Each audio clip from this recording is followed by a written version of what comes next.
শুভ সকাল বন্ধুরা। আজকে মঙ্গলবার আর দেখো আমি স্নান করে নতুন জামা পরে রেডি হয়ে গেছি।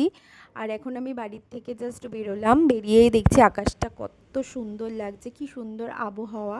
তারপর আমি হাঁটতে হাঁটতে আমাদের বড়জাগুলি বাস স্ট্যান্ডে যাচ্ছি অটো ধরার জন্য। আর আমি ফার্স্ট অটোটা পেয়েও গেছি, সামনে সিট পেয়েছি। এখন আমি যাচ্ছি কাঁচরাপাড়া। এখন কাঁচরাপাড়াতে পৌঁছেও গেছি, দেখো পৌঁছে আমি এখন ট্রেনের জন্য অপেক্ষা করছি। ট্রেন আসবে, অ্যানাউন্সমেন্ট করা হয়ে গেছে।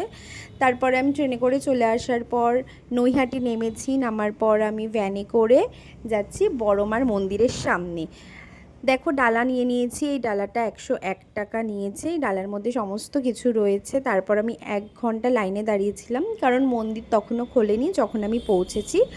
অবশেষে সবার প্রিয় আমাদের বড়মা, যে সবার মনস্কামনা পূর্ণ করে, আমি সেই আশাতেই গেছি মাকে দেখতে। কদিন ধরে ভীষণ ইচ্ছা করছিল মাকে দেখব, মাকে পুজো দেব। পুজো ফাইনালি ফার্স্ট রাউন্ডে দেওয়া হয়ে গেছে। তারপর গঙ্গার ঘাটে এসেছিলাম, জোয়ার চলছিল। এই করতে করতে পুজো দেওয়া হয়ে গেছে। সব কিছু করে আমি ট্রেনে করে আবারও ব্যাক করছি, কাঁচরাপাড়ায় নামবো। চলছে ট্রেন, সুন্দর লাগছে, রোদ ওঠেনি, খুব সুন্দর একটা ফিলিংস আসছিল। যেহেতু বড়মার কাছে পুজো দিয়েছি, সারাদিনটা ভীষণ ভালো যাবে আমি জানি, কারণ বড়মাকে দেখলে সব কিছু ভালো হয়ে যায়। তারপরে আমি ট্রেন থেকে নেমে আবার অটো ধরলাম, অটো করে আমি চলে আসছি। এটা দেখো কল্যাণী হাইওয়ে, এটা উপর দিয়ে ব্রিজটা।